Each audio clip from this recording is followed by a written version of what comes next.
you doing? I've been at the rugby today. Saw All Blacks play Namibia.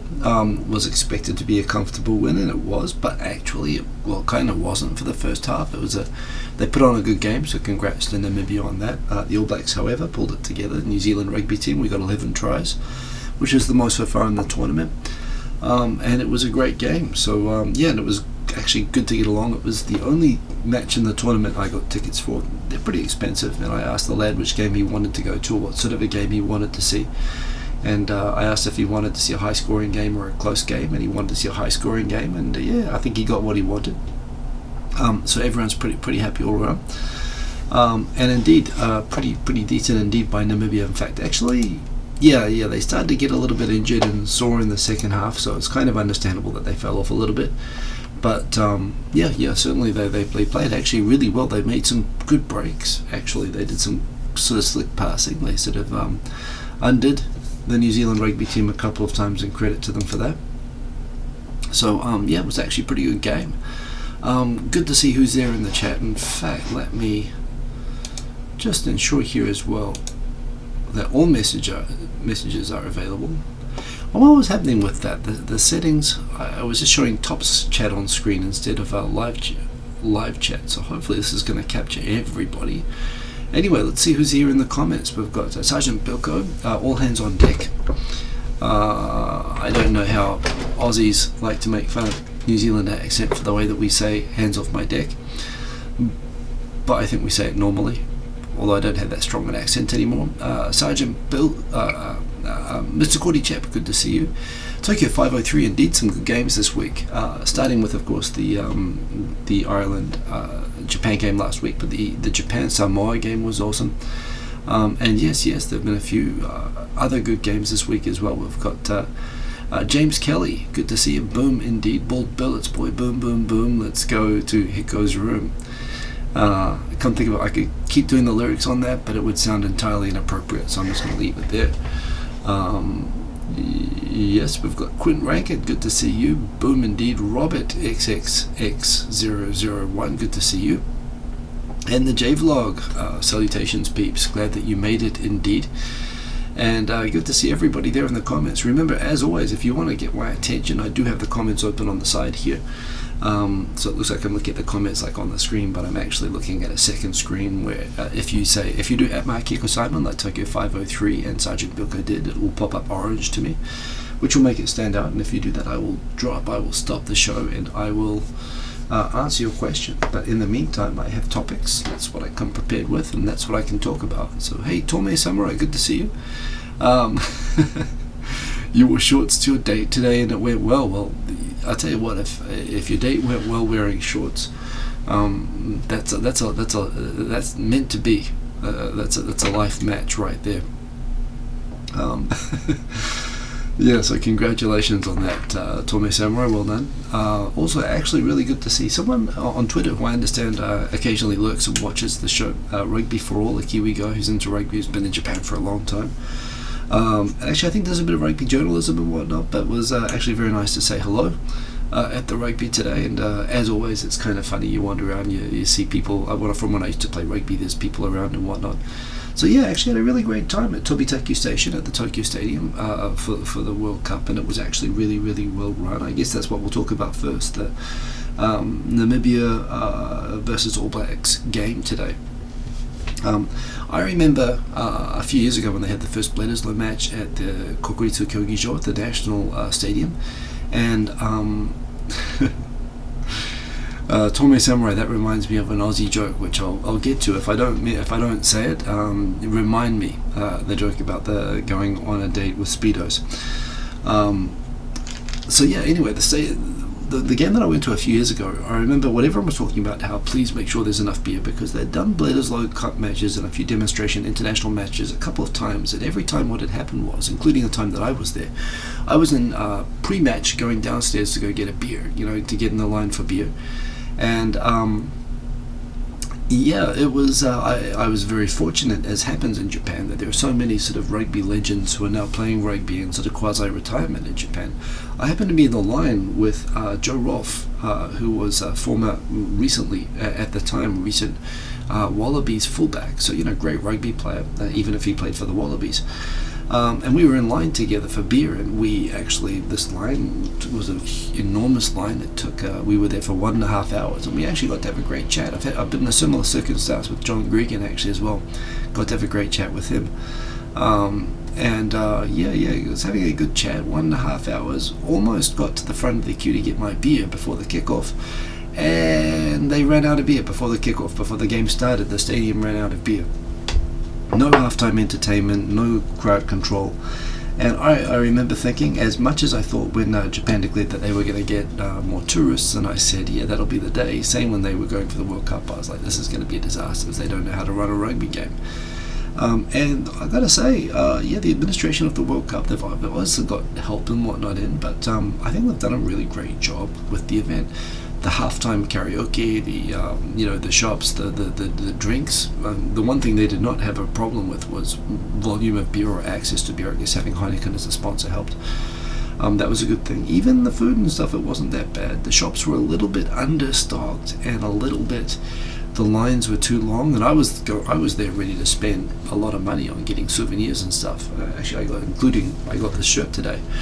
But I didn't get it in the stadium. I guess I had one bit of feedback, which is that if they made it easier to buy stuff, like for example, if they just parked a whole bunch of trucks outside the stadium with a whole lot of shopping stock, like jerseys and whatnot, of the teams playing and stuff like that, it would have been great if they could have set up a system where people could order by app and people would come and bring it to you at your seat.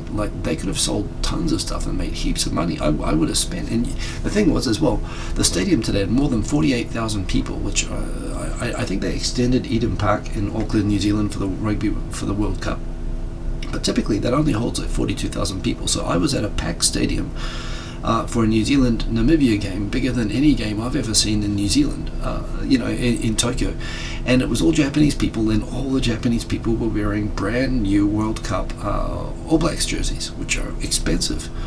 And it goes to show you that, it was actually really, really, they could have done sort of even better with it, but I thought they did an amazing job. I thought that, and the whole thing with the taiko drums before they go in, the gongs, the karaoke, it was actually remarkably well run. So credit to the IRB and to the Rugby World Cup, to the Japan Rugby Football Union, because I didn't think they were capable of running an event so well. Could be better, but it was a lot of fun. It was an excellent game today. The crowd, Japanese crowds are just awesome. It was just a big reminder today. I felt a little bit bad for Namibia. I used to have a South African friend who talked about how every Japanese person who's into rugby has a kind of a thing where New Zealand is the number one team, and they have this kind of awe for the New Zealand team, which means that pretty much every Japanese rugby fan, and it's true of other countries as well, that they have this thing where they kind of worship New Zealand. And it used to really piss off my South African friends, because he was pointing out, other teams could use the support. New Zealand doesn't need the extra support, yet they come to a stadium. Poor old Namibia, the lowest ranked team in the tournament, shows up at a stadium in Tokyo where, in normal circumstances, I think everyone was supporting them actually, and everyone was hoping that they would get a try, even though they didn't. I was kind of hoping the New Zealand defence would hold up, but everyone was sort of behind them. But again, everyone loves the New Zealand All Blacks so much, at least in rugby circles in Japan. The entire stadium was pretty much black. There were a few patches of Namibian supporters, but anyway, it was a wonderful day out. What probably the best try of the tournament was the final try of the game by TJ Perenara. Hard to describe it. This guy, he kind of did a no-look pass, was tackled and taken out. He got up again, ran, caught up, and then caught the ball on a behind-the-back no-look pass from the halfback, and then ran and got smashed in the air out of play, but managed to, in mid-air, stick one hand and get the ball on the field as he crashed out of play to score the final try. It was the best try of the tournament. I was by the try line, but on the opposite try line from where that was, but I got a good view of a couple of tries, and so it was a pretty good day. The tickets for the game, Mr. Quarterchap, that I got were Yonma yen. I think the cheapest that you can get are 25,000 yen. I got the 40,000 yen ones, which were still right on the try line, they were at the end of the stadium. I think it's 80,000, and for the premium tickets it's 125,000 yen. So in US dollars, roughly I paid 400 for each of the seats for my family. That's just why it's the only game that I'm going to. But for any of the games you're paying upwards of. And I was sitting beside a Kiwi family that lives in Australia that got a tour where they're traveling all over Japan and they are going to watch every single game. So they must have spent, probably tens of thousands of dollars on it. But if you're going to spend that much on the tickets, you might as well go get the souvenir. So what I got, I can show you. I got the Rugby World Cup hoodie. That was much more reasonably priced than the tickets for the stadium. I've got a All Blacks training jersey. It's a t-shirt. It's pretty cool. Quite like this. You can't really see very well, but it's sort of got New Zealand ferns all through the design.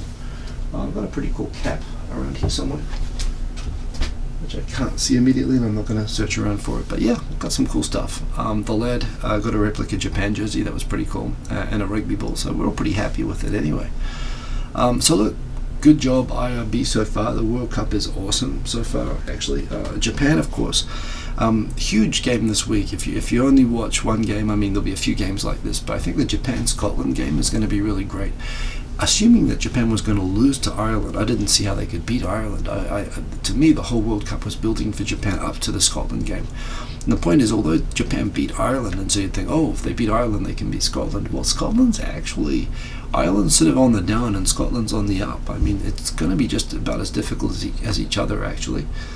And for Scotland, it's do or die. If they lose that match to Japan, they're going to be out of the tournament. So, it's touch and go. And heaven forbid Japan be in a situation like it was a few years ago where it won 3 matches and still didn't get through to the next round. So huge game with Scotland this week to look out for. If Japan comes through top of the pool, which no one thought possible, they'll go against the second team in Pool B, I think, or Pool D, or anyways, the pool with New Zealand and South Africa, where probably South Africa is going to be the second team. So the quarterfinal, if Japan comes top, will be like a repeat of the South Africa-Ireland game from the last World Cup, one would hope, where the South Africans are going to be out for revenge. They're not going to want Japan to beat them again. If Japan comes second, they're going to have to play the top team in that pool, which will probably be New Zealand, which will probably, for me, will be pretty tough. I'd like to avoid New Zealand playing South Africa, playing Japan until the end of the tournament. But either way, big ask for Japan. But they've already proven. Ireland beat New Zealand twice last year, and Japan beat them well. So. They're going to be up for who. Sooner or later they're going to have to beat every team. So it's pretty cool. Anyway, Bull Billets boy, 11 o'clock. On with topic, please work tomorrow. Okay, so I'm sorry. World Cup, I have to gosh, I've been there today. So let me do that. And to the South Africans, I have no sympathy whatsoever. I'm still recovering from the shock of 1995. And I won't go into the details, but yes, let me quickly go up. I saw that there were some comments up there. Enjoyed the Tokyo 503. I did enjoy the Tokyo Stadium. Decent effort from Namibia. Yes, Tai Nakamura. Hi, good to see you. We've got Believe in Yourself. Greetings. Indeed to everybody. Good to see Jay's M, by the way. Good to see you there in the comments. Hello there. We've got Believe in Yourself. Tai Nakamura. Dave O'Hunter. Good to see you. Anyone else there that I've missed? I probably have, but Jay's M, good to see you. And Aussie Speedo joke, I'll give it very quickly to and bear in mind, Australians are basically racist, so this was always delivered to me by my Italian-Australian uncle as being two Guidos, two Italian Australians on the beach in Melbourne. As some of you may or may not know, in Australia, the only beach, well, I don't know, maybe this has changed, but when I was a kid, everybody wore Speedos. In New Zealand, no one wears Speedos, but in Australia, everybody does. So everyone's on the beach wearing Speedos, and this guy's, Mario and Luigi, shall we say, one's walking up the beach, and Luigi comes up and says, "Hey Mario, how come whenever we're at the beach, how come it's always you gets all the girls?" And Mario leans over to Luigi, says, "Luigi, I'll let you know on a secret. You get a footy sock, you put it in your Speedos, you walk down the beach, the girls will come running. Try it out." And so Luigi goes and finds a footy sock, and he puts it in his Speedos, and he goes walking down the beach, and he's kind of, strutting along, trying to give his best sort of coolest sort of look, and everyone's looking at him going, oh, oh, like this, and he's walking all the way down the beach, and everyone's like, oh, like reacting like this. He goes up to Mario. Luigi says, hey, what did I do wrong? Mario says, oh mate, you're supposed to put the footy sock down the front of your Speedos. Anyway, that is the Aussie Speedo joke. You asked for it, you got it. Other stories, on with the news.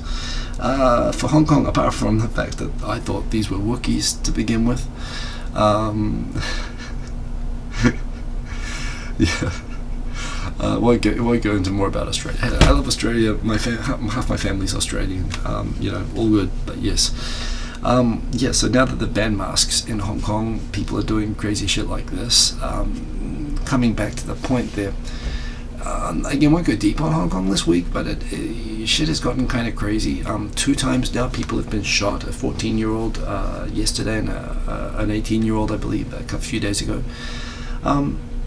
2 comments about that. In terms of the exact moments, there's video of each incident visible, and in each incident, like particularly the second one, plainclothes police officer in a car surrounded by a mob of people and actually set upon and actually had 2 firebombs thrown at him and actually caught on fire, and he was by himself. So that was a self-defense. That was trying to save, protect your own life situation. That crowd was violent. In general, while it does mark an escalation that they're shooting people, it's not like they're going out to shoot people. That was self-defense, and it also marks that these mobs were, and the first one as well, there was a police officer on the ground, and the second one was standing up by himself, and there was someone with a stick, and he was surrounded by a mob, and yeah, he shot. And I don't know, maybe it's because I come from a military family. And my dad was in the SAS, so I remember, for example, seeing video of SAS people getting murdered in Northern Ireland at funerals, getting surrounded in similar situations to that. Arguably they should have been there in the first place, I suppose people would say, but it doesn't mean that they deserve to get killed by mobs, and this is kind of the situation you can see happening in Hong Kong. But all in all, in terms of what the government's doing and the reaction to it and so on, pretty much what this is back in 1997 when Hong Kong reverted, there were a lot of Hong Kongers who immediately thought this would happen on a scale going to pretty much full, repression, full Chinese control, which isn't supposed to happen, I think, till 2042 or something, or 2047. You can see the Phoenix 787, good to see you, and happy birthday indeed. I saw on Facebook. I was a little bit late this week, but I saw people wishing happy birthday and happy birthday to you. It's kind of like there were a lot of people left Hong Kong because they expected this, like the moment that the handover was agreed. And then a lot of people seem to have kind of put it out of their minds and kind of gotten on with things. And for a few years, it looks like, more or less Hong Kong sort of managed to go on business as usual, but with, you could see creeping control by Beijing and the way that they sort of, administer the special administrative region. And the moment that they started showing their colours, that they had no intention of being democratic, and that it was going to be a gradual process of dictatorship, which people didn't want to see proceed any further, and the protests started. Pretty much it forced the Hong Kong government, and really by extension the Chinese government, to show their true colours, that this is just, this is going to happen. China's going to become, politically repressed like every other part of China. Ultimately, if they're not going to tolerate resistance to it. And it's really sad that it's coming to this. At the same time, China has sovereignty over Hong Kong. I mean, it's an historical wrong that England ever had sovereignty over Hong Kong, even though it arguably worked out for the best of the people of Hong Kong. But yeah, I wish there was more we could do for the people there. But so long as they have access to 2 passports and they can leave, I don't know. I don't honestly see much hope for the people of Hong Kong if they're hoping for political and civil freedoms. I mean, and it's pretty clear that it's going to end a lot sooner than 2047. I admire the students that are they're fighting, but it's already pretty clear that mainland China's deploying masked police officers there. And I think we should all pay attention, not just because it's important, but because the tools that China is using to repress people in Hong Kong and more directly elsewhere in China are the tools which The surveillance, the kind of mass repression. They're setting up new models for ways that dictatorships can repress people in any country, even in democratic countries. And we should be paying attention and not thinking that this is just something that's going to happen in China. Other countries are going to learn from this, and when you have riots in democratic countries, as happens from time to time in the UK and France and America and Canada, you're going to see police start to use the techniques that we're seeing used by China. The thing about China is that they can just come out and do whatever the hell they want, and they do it. But it doesn't mean that people aren't taking notes. And yes, indeed, Taiwan, you can bet, is paying attention. And this is the only thing which I think has been any restraint on China. It's not been the UK or the deal with the UK over Hong Kong. It's Taiwan. And Taiwan's going to be looking at this and thinking, what you talking about, Willis?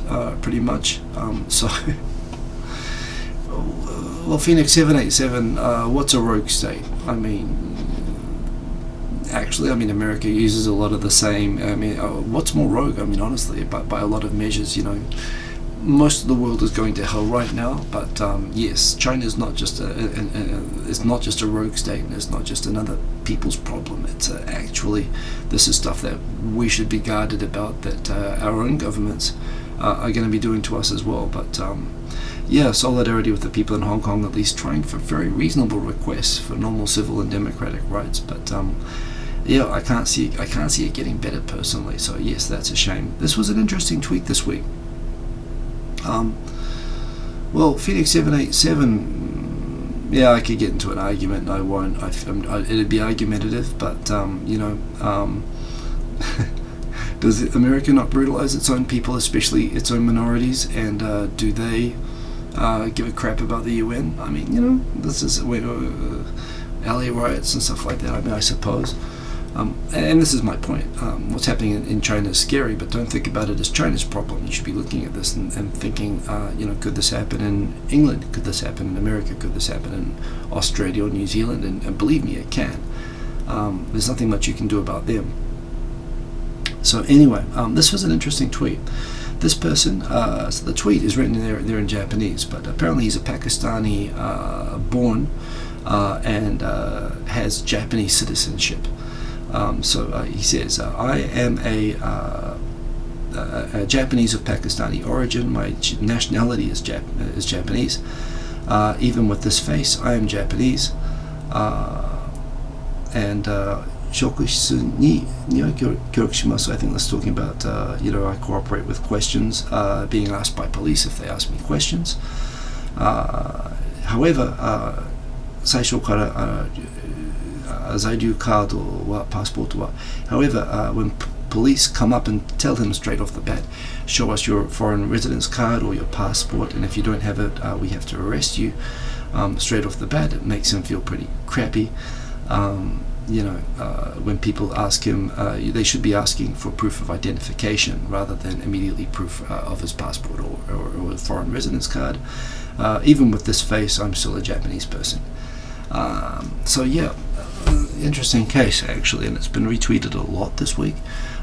So obviously, some pretty crappy police officers, I guess those are the ones there in the background there who spotted him and for whatever reason came up to ask him questions, and he's fine with being asked questions, but straight off the bat they come with the assumption that he's a foreigner and asking for his passport or his foreigner card.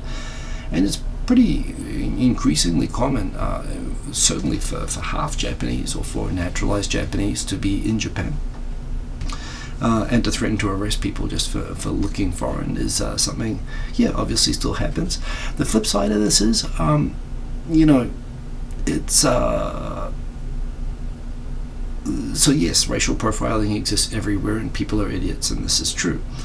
However, I was going to say, Tome Samura, I've been 21 years, I've been asked for my ID once, and at that time I was riding a bicycle with a broken headlight back from Shibuya to Ikejiri, or in fact no, I was picking it up from Ikejiri Ohashi to ride back to Kumamoto Daimai at 1 o'clock in the morning. I was slightly drunk and the light on the bicycle was broken, so I was pretty dodgy. And I thought the police were absolutely doing their job to stop me and check my ID, which I promptly showed them, and proved that the bicycle was mine. And in 21 years, that's the only time I've been asked. yes, no problem. No problem being stopped and asked for ID. But I would hope that this wasn't in Tokyo. Unfortunately, the car there doesn't have a clear number plate on it, so I can't really tell where this guy is in Japan. In Tokyo, I think police would be used enough to dealing with mixed or foreign origin Japanese citizens, as well as different types of different types of minorities, that they would be a little bit more aware than threatening to arrest people simply who don't look Japanese and don't have a foreigner's card. They'd be used enough, I think, to seeing Japanese citizens who are from other nations' birth. But I don't know. I don't know where he's from. It does suck, and I can certainly understand that he felt pretty crap after this. And again, it's not clear the circumstance that he was pulled over for questioning, but it shouldn't matter, right? Like he says, he doesn't mind being stopped for questioning, but he doesn't like being threatened with arrest for not having a document that he's not required to have. So, Nissan, is that Nissan Elgrand? Is it? That's well spotted. Yeah, it's not in very good shape now, but the Elgrand is a beautiful car, actually. So yeah, it can happen. Certainly, but like everywhere else in the world, this still happens. This was just an interesting article. It's from Toyo Keizai, but it's basically a person talking about in fact, sometimes these stories, they don't pop up the way I want them to, where I want them to link to the article. It's got a kind of typical situation where I think this guy is a economist, but talking about so he's from Oxford University. So he studies Japan from Oxford University. Goldman Sachs. He's a famous analyst, but anyway, he's talking about how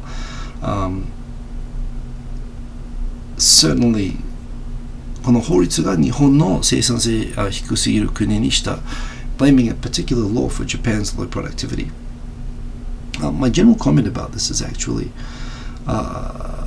働き方の問題ではない. So, okay, this is interesting. He's arguing that Japan's productivity is not a result of its labor laws that guarantee lifetime employment. で、欠けてるのは徹底した原因分析. So he's saying the problem is that people don't analyze the cause of low productivity. I've talked about this a number of times, but I'll say it again. What I find interesting about Japan, one of the things is that people don't. Phoenix 787. I'll come to that topic, the paternity harassment. But coming back to this first, it is true that Japan doesn't, prioritize efficiency. But okay, I was in Seattle again, the United States again a couple of weeks ago, and it's kind of funny. You talk about how it's true by most measures, Japan has some of the lowest productivity in the OECD, and certainly much lower than countries like America and whatnot. Which Japanese always find very hard to take because everybody's working very hard and they don't understand how their numbers could be coming out as low productivity. But what it really comes down to is that the culture doesn't prioritize economic productivity above all else. And this is reflected, I think, in for example, you look at the Rugby World Cup, you look at all of the great service that you get in this country. People are not trying to do the most for the least cost or the least effort. You know what I mean? It's not a pure mechanical. And everything good about Japan, to me, if you ask me, is the fact that they're economically successful while not sacrificing everything for the sake of saving money. If you fly on an airplane in the US, to me that's the logical extension of efficiency at all costs.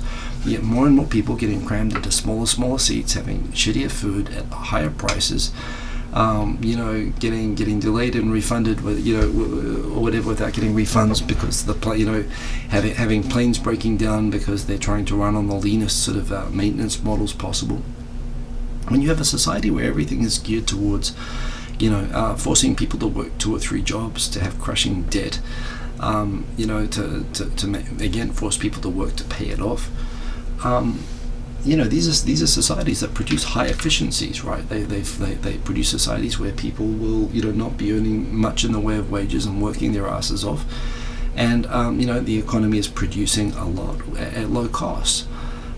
Is that the goal? Is that the sort of society that you want to live in? Objectively, it sounds good to be in a productive society, and Japan sounds like it's failing at something to not be in as productive a society as other Western OECD economies. But at the same time, I think part of Japan's success, and what I like about Japan, is the fact that they place equal value on other goals than productivity. The productivity at all costs sort of culture, I don't think it works, actually. I think when you looking at the American model in particular, of course, most OECD countries follow a sort of, economic productivity, sort of, capitalist type economic model, and it works well. But I think, you can see a lot of examples where being too absolutist about it actually doesn't work. And yeah, you can pull all sorts of levers to make Japan more like America. But again, if you've stayed in a hotel or you've flown on an airplane in America, I mean, how much do you want it to be like America? It makes economic sense. If you want to make money, it does make sense. But I wouldn't want that, So it's all about balances, if you ask me. And Japan has its own kind of weird balance that's kind of baffles everybody, and on numbers looks wrong, and in many ways probably is wrong. And certainly there is a lot of inefficiency. But there again, it's nice that you've got 3 or 4 retired oji-san waving people around for where to park in car parks at supermarkets. It's nice that people spend their time to be really good at making things, and they make the best things, rather than simply trying to make a million things, for example. So I don't know. This at the same time, the whole productivity thing. It's something that Japan, yeah, sure, it's failing at it, but does it want to really be successful in the way that other countries are? It's an interesting question, if you ask me. Phoenix 787, have I been following the Patahara case, Glenwood's case? Well, there are 2 cases at the moment, I believe, like this, and they're kind of similar, and I've not been following them closely. I've been following them generally, and I've talked about this a little bit before, at least in terms of the problems, the real underlying problems. In terms of the cases, I mean, they're broadly similar, which is cases where, although Japanese law permits up to 12 months paternity leave as well as maternity leave for childbirth, paid paternity leave, it's strongly discouraged in practice. In fact, most companies don't make it available, even though legally it's available. And I believe the case in Glenwood was a particular case where it wasn't just a foreigner at a company who decided, I know my rights, screw you, and decided to take the leave anyway. There was actually a medical emergency situation where the child and the mother was overseas, and he needed, because his wife had, I believe, difficulty in the childbirth, and the child was in critical care and couldn't be brought back to Japan, and he needed to be there to support the family, and he was basically retaliated against and punished for sort of not coming back to work right away, even though he had it was a paternity legitimate reason for it. And rather than acknowledge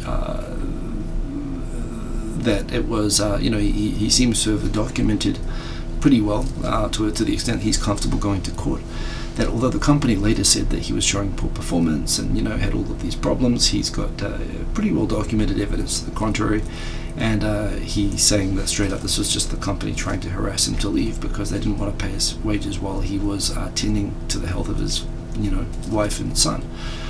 And there's another case like this as well, somebody who tried to take paternity leave and was also basically harassed out of the job and bullied out of the job. And these are problems, and these are things which the law is there to be used, and if people are going to be retaliated against for exercising rights that the government gave in law. And bear in mind, this is another thing as well. I mean, in America, you don't even get maternity leave, do you? Or you get like 1 week's maternity leave in most companies. I mean, you barely get out of hospital and you have to work again. I don't understand how that works. In Japan, you get 12 months paid maternity leave, and in most cases, people extend 18 months because of the child care waiting lists here. So it's a great system, for mums and dads, theoretically. At least mums generally do get it paid out, and it's expected that they'll go and take care of kids. It's not expected that dads will. And this feeds into the true deeper problem that exists in Japan's society. It's tied into the parental abduction issue, which is just that Japan just doesn't have a family law system. The family law system that Japan has basically is from pre-existing, from pre-modernization Japan. It's not really codified. There's no enforcement system around it. It's a little bit like the 19th century, in other countries. Without the religious element, but society generally sees divorce as a bad thing, and if that happens, it's considered to be also because marriage in Japan often you have 3 generations. Often a married couple will have to take care of the grandparents and the kids, and the grandparents will take care of the kids. So divorce is really a separation of families. And within that separation, kids will typically go with one of the families, and it'll often be determined not just the mum versus the dad, it'll be the grandparents that might decide. It's often the grandparents who do a lot of support of raising the kids. But again, they allow this kind of, one divorce is kind of extreme, and it's considered a divorce between families, including with kids.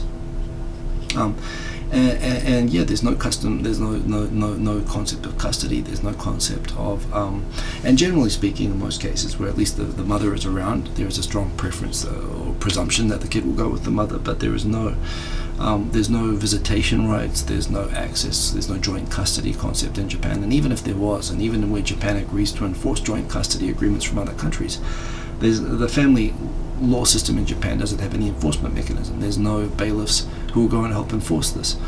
And so you have this system which is basically not geared towards, even for the point being here, these are foreigners involved in these paternity harassment cases.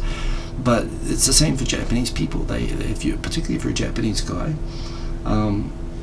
in absence from your family, you basically have no rights with regards to kids, particularly in situations like divorce, or in this case in situations like where it's necessary to take paternity leave. The culture is still not really in sync with the laws, and it'll be interesting to see if the court case, which is working plainly off the laws, is going to create a precedent that's going to put pressure on companies and the government to improve and to legislate more around this. So the result will be interesting. It sounds like Glenwood is a pretty strong case, and he's willing to fight for it. So that should be pretty interesting. Hey, Bioming, good to see you. So wait and see. I've been following with some interest, but not in detail. But I'm very interested to see the outcome. But this is all pointing to. And now there's so much evidence right now that Japan needs to not even overhaul its family law system. It doesn't have one. So it needs to create a family law system, frankly, something like what every other developed country has, which is, something that the LDP and that committees of 80-year-olds are going to have to decide, which I don't have much faith that they can do. But given that Japan already has sort of the framework of laws, they've agreed to the Hague Convention on Parental Aspects of Child Abduction, they've agreed to have a paternity leave law, so once they've put it in there, they can't let companies abuse people who exercise the right. So hopefully, this is a case actually where I hope that the bureaucrats have more say than the politicians, because the politicians are old and they're socially conservative and they're clueless about this stuff. But the bureaucrats who actually bring this in, the labour bureaucrats and the family court bureaucrats, they actually see these cases day to day, and they're actually more likely to come up with a common sense solution. Although that's a very anti-democratic way of coming about it, but I don't have any faith at all in the political process to actually push this forward. But it has to happen. Tiko Sam, wow, immediate inappropriate comment. Good to have you in the comments there. I think good to see you.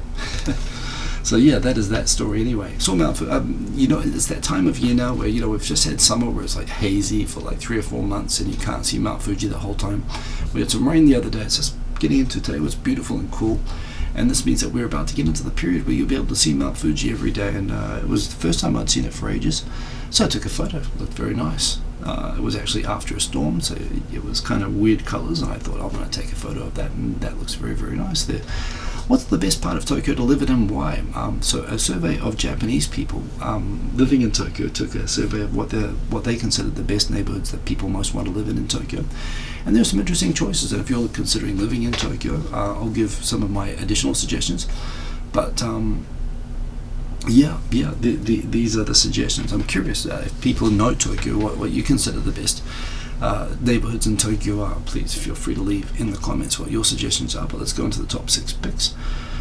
This was a real estate magazine which deals in condominium sales.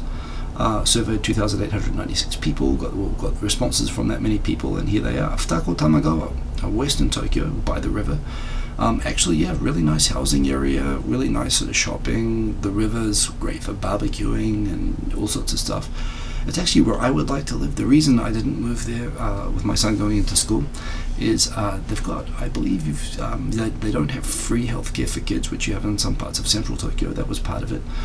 Just generally slightly higher taxes, but it's a really nice area. The other thing is that the commutes are a little bit different from there. The trains are pretty crowded, just because it's such a popular area to live. But I'd agree, convenient shopping, good transportation access, and a clean and fashionable atmosphere. I'd agree with that.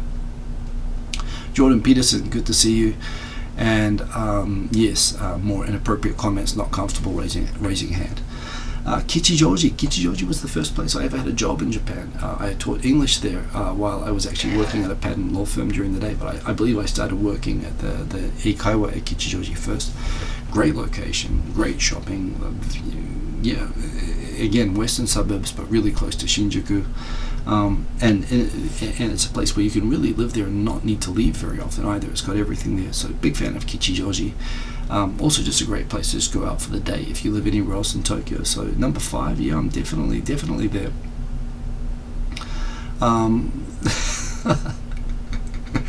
Keep talking, Tokyo Sam, you know you're telling the truth. Jugaoka is one of the places I think Jugaoka was the first place I ever heard described to me as the Beverly Hills of Tokyo. I no longer consider Jugaoka the Beverly Hills of Tokyo. The Beverly Hills of Tokyo really is Hiro, Azabujuban, those sort of neighborhoods which have really like crazy rich people in them. But Jugaoka is definitely rich, and the people there, it's just a really well looked after neighborhood. A strong sense of community out there. It's all quite new. The whole west of Tokyo is actually quite new, relatively, which is why it's quite well planned out. There's lots of parks. Jugaoka is indeed lovely, good access to transport. Get a bit far out, a little bit crowded, but what can you do? Barry Bonds, behave. I'm being prompted to moderate, and I'll moderate that one, but yeah, be nice. Meguro is an interesting one. Meguro is the most central one. I always considered Meguro a little bit of an old people's town, but maybe more than Nakameguro. More than Meguro is Nakameguro. Nakameguro has gone from being like an old people's town to being quite oshare, quite sort of trendy lately, and it's kind of spreading out towards Meguro now. So and certainly it's on the Yamanote line, so it's a great location. So I can sort of see that. Shinagawa, I don't get. There. Okay, if you're selling condominiums, I kind of get it that you would rig the results to give Shinagawa as a result because there are so many condominiums there. It's trendy, so if you're like a foreigner coming to Tokyo and you want like a studio apartment with a view of the harbour and good access to bullet trains and transport, Shinagawa makes objective sense. The thing about Shinagawa though is that it's not really a place that people live. The areas around it were all like logistics, like warehouses and stuff like that. And while I've actually been in Shibaura and places like that, there are some really cool converted spaces that have become like really trendy apartments and what used to be these huge logistics buildings. The problem is that there's no supermarkets. There's not really much to support like daily life stuff. Like if you want to go shopping, you've got to like. And transport actually isn't great unless you're right beside Shinagawa Station, and Shinagawa Station itself is just a huge transport hub. You've got 20 different types of train rumbling by, so I don't get it, except it is a condominium company selling it. And number 1, Ebisu. And Ebisu is pretty sweet. The great restaurants, I agree, actually probably one of the nicest neighborhoods in Tokyo. I saw some comments on this, and I think what is missing from this list is Eastern Tokyo, and there are good neighborhoods. This is all west, central and west. I would say if you go east, certainly central Tokyo, you've got Iidabashi and Kagurazaka, which have like all the French restaurants and everything, and they're beautiful neighborhoods. In fact, I think they should easily be in some of the best in this list. Nishi Kasai I've lived in as well, which is out near Chiba. It's in eastern Tokyo. For that eastern Tokyo, sort of Urayasu, that Tozai line area, to me that's the nicest neighborhood out there actually. It's really great, lots of parks, lots of shopping, really convenient. North, it's kind of hard to say. Mejiro's kind of nice. There are nice neighborhoods, but yeah, Kodaira. So by McNeil, who I saw on Twitter, you were house hunting. Remind me, where is Kodaira? It rings a bell. I've played rugby at Kodaira, but I can't remember. Is that on Sober Line? But yes, Kodaira off the top of my head, other than the fact I've played rugby there, which implies there's probably a river and some sports fields there, which is nice enough. I don't know, but the list is good. The list here is good, but there are better neighborhoods. I don't know if you guys know better places, but Kingshaw is nice. Phoenix 787, Kingshaw are nice. Are you kidding? I mean, it's nice if you like cheap prostitutes and no parks and smog, but well, who knows? maybe that is your deal. And you live in Shinny. Well, I assume by Shinny you mean Shinjuku, and I assume that you think I don't know, maybe that's what all the kids are calling it nowadays. I've never heard it called that before. Tachikawa. Kodaira's in Tachikawa. Okay. Well, yeah, Tachikawa is beautiful. Well, Shinagawa will do. Okay, well, you live in Shinagawa. For me, again, it's not the nicest in Tokyo. Tachikawa is lovely. Oh, Kokubunji. Okay, those are nice neighborhoods. In fact, those are great neighborhoods. Western Tokyo is all really nice. I used to live in Takao, and I had friends who lived all along the Chuo line, actually. So, yeah, Tachikawa is great. It's got everything. It's not as busy and same with Kokubunji. Hachioji is it's getting a little bit too Yankee town, a bit too much Bosozoku out there. But Tachikawa, Kokubunji are really, really nice. I think those are great. Only pain of those areas is, but you've been living in Yokohama so I guess you'd be used to the commute into Tokyo. That's the thing. Tachikawa, you've got like a 40-minute train ride into Shinjuku. It's a little bit far out, and that Chuo line can get a little bit crazy sometimes.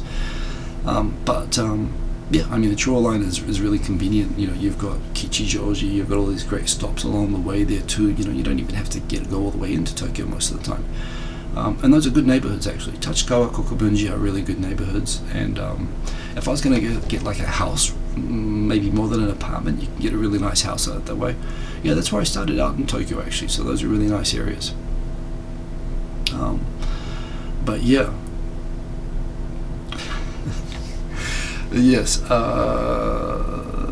indeed. So I don't know if there's any other suggestions for good neighborhoods in Tokyo, but yeah, those are pretty good. Those are a little bit far out west, but I think that as you go out west in Tokyo, it is pretty nice. It's all pretty new. Okay, those are nice areas. Yeah. I used to live out that way, and I have friends who lived out that way. I haven't been out there for ages now, but when I started out in Tokyo, albeit 20 years ago, yeah, I was sort of out that way a lot. And yeah, I remember Tachikawa actually is really nice, in particular Kokubunji. I had friends in Musashi Kogane, places like that as well, which are, yeah, those are all really, really nice neighborhoods actually. So yeah, Toyosu is becoming a condo area. Toyosu definitely is becoming a condo area, and the areas around it by Tokyo Bay where they kind of overbuilt and they haven't been able to sell them, particularly after the earthquakes, when everyone realized that if there's a power outage it kind of sucks to have to walk up 30 floors in stairs. But yes, those are definitely being built up. Luke Thompson, Kiwi legend. I don't think he's a Japanese citizen like Michael Leach is, but yeah, he played a great game against Ireland in the post-match interview in Japanese. It should be noted, while people point out the ethnic diversity of the Japanese rugby team, good number of those players, in fact most of those are foreign-born players in the team, have grown up in Japan now, or have been in Japan since like school age. Luke Thompson is not one of them. He came over sort of as a young professional rugby player, but he's been living in Kobe the whole time, and he speaks pretty much perfect Kobe then. And his post-match interview, where the thing is, when you have Kobe people who get interviewed like by national TV, they generally tone down the accent a little bit and they try to speak like standard Japanese, which is a trigger word for Kansai people because they don't like to accept that Tokyo is standard Japanese, but they do tone it down. But as often happens when you learn a language in a single accent, you just speak what you know. And Thompson speaks perfect Japanese in Kobe Ben, and he was throwing out like mecha everywhere, and actually people loved it. Yeah, it was a good interview. I saw it live at the time, and it's gone viral on Twitter that everyone thinks he's kawaii because he was basically talking like an excited Kobe schoolgirl. Having just beaten Ireland, and he's entitled to talk like a Kobe schoolgirl. He just beat the Irish at a game that mostly involves fighting. I think he can talk like anything he wants. And it was kind of cool. I had some so this I've talked about this last week, and my opinion is, and will continue to be, the worst thing about consumption tax is the politicizing that goes around it. New Zealand has a really simple political system. There's no Senate, there's no executive. It's all just from the Parliament, and every 3 years you have an election. the government forms, and that government is a dictatorship until the next election. It's like a city council. So it means that they basically do whatever they want. They don't have to compromise, in order to pass sort of bills all the time. However, most countries like America, Australia, Britain, and Japan, in order to pass taxes, for example, they end up pork barreling and carving out all these exceptions, which make it kind of weird. And so there are all of these exceptions that people wanted to carve out to avoid, to have some things exempt from being 10% taxed. And the weirdest one is, if you eat in at a restaurant, or if you eat in anywhere, you have to pay 10% tax. But if you are just buying food to take out, to take home, to cook, there was a rationale that people who are not so well off will not eat out so much, but they will eat at home, so they should get a lower tax rate. So it's 8% if you're buying takeaway. And today after the rugby, I went to a family restaurant, Bamiya, had some ramen for dinner. And on the way out, the lad, he wanted to get some Mentos, which was by the counter. He wanted me to pay for the meal and get some Mentos to have on the way home. So I was kind of fine. So I said, "Here's pay for the meal and thing of Mentos, please." And the clerk was like, "Oh, I'm terribly sorry. We have to do these separate because these are on separate tax rates. The meal's 10%, the Mentos is 8%. I'm like, "Well, that's fine. Go ahead. Just do what you must." So she rang up the bill. I paid with a credit card. And my wallet was deep in my bag. I didn't want to get my wallet out. And I still had the credit card available. And so then I paid for that. Then she said, "So now you got to pay for the Mentos, but the Mentos is 8%. So can we do that one more time?" And it was 108 yen. And honestly, well, two things with this. For the sake of the 2 yen, it would have been 110 yen if we'd had the Mentos within the restaurant, for example, which of course was impossible. But for the sake of that 2 yen, I lost like 2-3 minutes of my life doing another credit card transaction for 100 yen for a $1 roll of Mentos, which I would have preferred that they just charged me 10%, charge me the extra 2 yen, and just include it with my meal bill. I don't feel like I've been given an exemption and that I'm doing well off this, that they're separated. It's just extra inconvenience. So yeah, in New Zealand, this is how they do consumption tax. At least last that I heard, they don't do many exceptions to it, like in Australia and other places. And in Japan, it's kind of what makes it such a pain. You feel it more because these weird rules. If you eat in the convenience store, if you have some ramen but you're going to go eat it like in the seats in the corner of the convenience store, you've got to pay 10% tax. But if you take it back to your office or go and eat it on a street corner, you pay 8% tax, and you have to tell them because they have to figure out which button to press for tax every time, and it's ridiculous. And 10 is just, I wish they'd just get rid of the 1 yen coins, honestly, just make it 10 yen coins and just go back to regular math. So yes, it's kicked in this week. We're all learning to deal with it. That is annoying, and I hope there's a better system for that. I don't typically talk about Saudi and Iranian politics, but I just wanted to bring this one up because as much as Iran looks like the bad guy, the moment that the Saudi crown prince starts telling the world that we should all be critical of Iran, I start to think, hey, maybe we're supporting the wrong side. If this guy's criticizing Iran, it makes me think maybe Iran isn't so bad. I mean, how can this be the good guy? Seriously, this straight up bloody murdering maniac. From a country that objectively, we talked about liberating Afghanistan from the Taliban.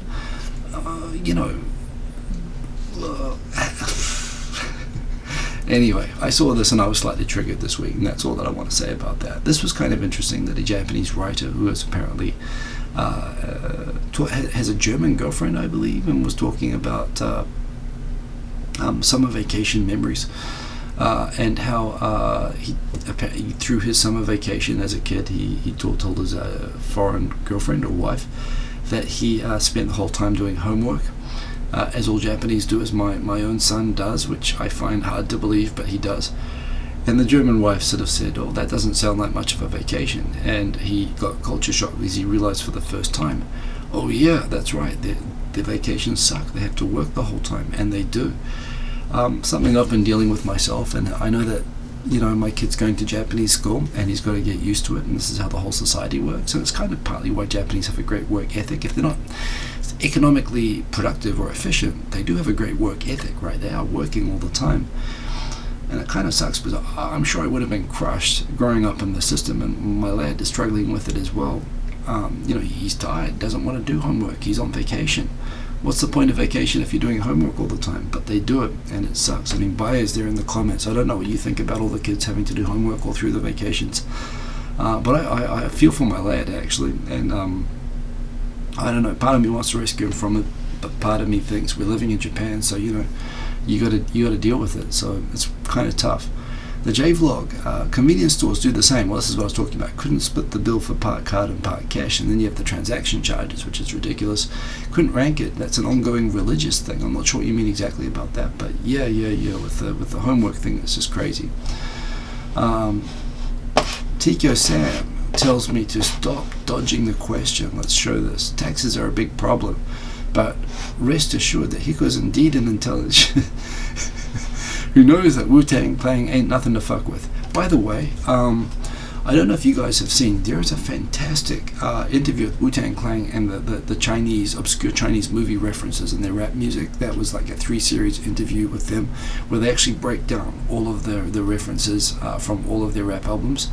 And it's just really cool. I mean, those guys are like deep on their Hong Kong and Chinese kung fu cinema.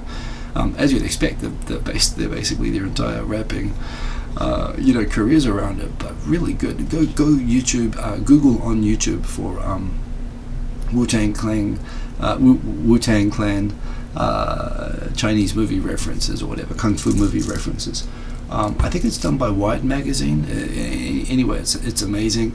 And as Tico Sam says, just like they say, it's true. I learned in the course of these very educational videos that they ain't nothing to fuck with. So there we go. What else we got here? Yeah, I don't know. Google that. Seriously, you'll thank me. It's one of the best videos I've seen all year, actually. There's a couple of them, but they're great interviews. Osaka MPO urges Labour Ministry to include racial harassment in prevention law. I assume that means in harassment prevention law. Yeah, it's good to see that awareness of this is rising. If they're doing it in Osaka, they're probably still primarily talking about Koreans. But of course there are other groups coming into this as well. It's generally not for people that look like me so much, but certainly the principle is there. I mean, we just had the case earlier with the Pakistani Japanese, and it still comes up, and it's good to see that people are thinking about this. Slightly passive aggressive but funny. I know it breaks my KT rule. I'm kind of trying to tone down how much I talk about Korea, because honestly it's kind of a waste of time. They can just do what they like. But Korea's doing a couple of campaigns against Japan at the moment. One of them is that they're kind of pointing out for the Olympics how they're trying to ramp up how radioactive Japan is, and they, partly to justify their stance on still boycotting all food and fish products from eastern Japan at the moment, particularly Fukushima Prefecture. So the Japanese government has responded by posting on its Seoul website daily radiation readings, both from the Seoul Embassy from Seoul and from Fukushima City in Fukushima, just basically to illustrate that they both have the same ambient radiation levels as each other. In fact, Seoul actually has fairly high ambient radiation, which has nothing to do with Fukushima. It's just that some places just have naturally occurring, just based on the kind of soil and based on the geology. You can just have a higher than average degree of ambient radiation, and it just shows that apparently Fukushima's not been radioactive for a long time. But again, with all the Japan bashing over there at the moment, that's one of the levers that's being pulled. So kind of, I thought it was a nice passive aggressive play by the Japanese government, and that's all the stories that I have for this week. It is late. I'm going to actually watch a little bit of the New Zealand game that I saw live. I want to see it on TV. I'm going to get some sleep. It's been a really big week. I'm going to be in Singapore week after next. Although I'll be here on both Sundays, so I shouldn't have to skip a show. But that should be some fun. And yeah, it's been just crazy busy and stuff lately. Lots and lots of stuff going on. I'm actually looking forward to meeting a few people in Tokyo in the next the next week or two. I actually got a few things on. So yeah, I'm about. I hope you guys are all having fun. Have a good week, everybody. And keep watching the Rugby World Cup, because there are some great games on. And learn some rugby. It's worth it. And other than that, have a good week. And see you next week. Have a good one. Peace. Boom. Remember to like if you liked. See ya.